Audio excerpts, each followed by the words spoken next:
নমস্কার বন্ধুরা, কিচেন বাহারে আপনাদের সবাইকে স্বাগত। আজ আমি আপনাদের তৈরি করে দেখাবো চিচিঙের ভর্তা। এর জন্য 500 গ্রাম চিচিঙে ভালো করে কুচিয়ে ধুয়ে নিয়েছি। কড়াই 3 টেবিল চামচ পরিমাণ সর্ষের তেল দিয়ে দিচ্ছি। সর্ষের তেল দিয়ে ভর্তা করলে ভর্তাটা খেতে ভালো হয়। আপনারা চাইলে সাদা তেল দিয়েও করতে পারেন।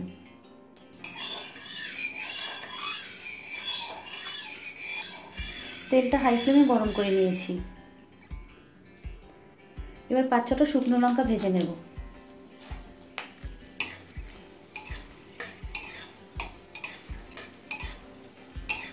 শুকনো লঙ্কাগুলো লাল করে ভেজে নিয়েছি।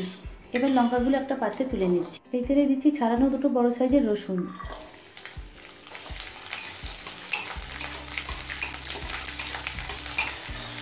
রসুনটা লো ফ্লেমে মিনিট 2-3 ভেজে নিয়েছি। এখন দিচ্ছি মাঝখান থেকে ভেঙে নেওয়া 5-6টা কাঁচা লঙ্কা। ঝালটা আপনাদের ইচ্ছে অনুযায়ী দেবেন। তবে ভর্তাটা কিন্তু ঝালঝালি খেতে ভালো লাগে, কিন্তু আপনারা লঙ্কা কম খেলে লঙ্কার পরিমাণ কমিয়ে দেবেন। লঙ্কা দিয়ে আরও মিনিট 2 ভেজে নিলাম। এখন কালো জিরে দিচ্ছি 1 চামচ।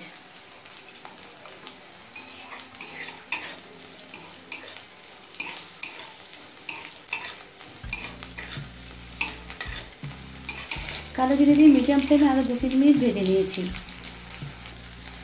এবার চিচিঙেটা দিয়ে দিচ্ছি।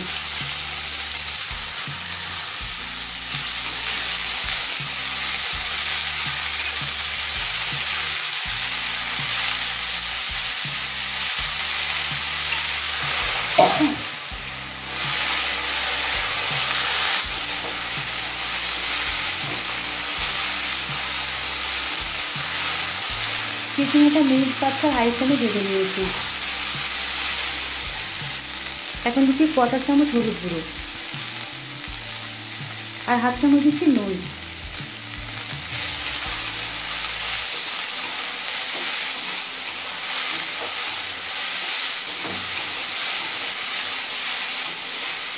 নুন হলুদটা মিশিয়ে নিয়েছি। এখন মিডিয়াম ফ্লেমে চিচিঙে সিদ্ধ হয়ে আসা পর্যন্ত ভেজে নেব। জল ছাড়াই ভাজতে ভাজতে চিচিঙেটা সিদ্ধ করে নিতে হবে। চিচিঙেটা সিদ্ধ করার জন্য কিন্তু কোনো রকম জলের ব্যবহার করা যাবে না। চিচিঙেটা প্রায় 7-8 মিনিট লো ফ্লেমে ভেজে নিয়েছি আর চিচিঙেটাও খুব ভালোভাবে সিদ্ধ হয়ে গেছে। এবার চিচিঙেটা নামিয়ে ঠান্ডা করে নেব। চিচিঙেটা ঠান্ডা হয়ে যাওয়ার পরে মিক্সিং জারের মধ্যে নিয়ে নিলাম। এবার এর মধ্যে ভাজা শুকনো লঙ্কাগুলো দিয়ে দিলাম। এবার এটাকে মিহি করে বেটে নেব।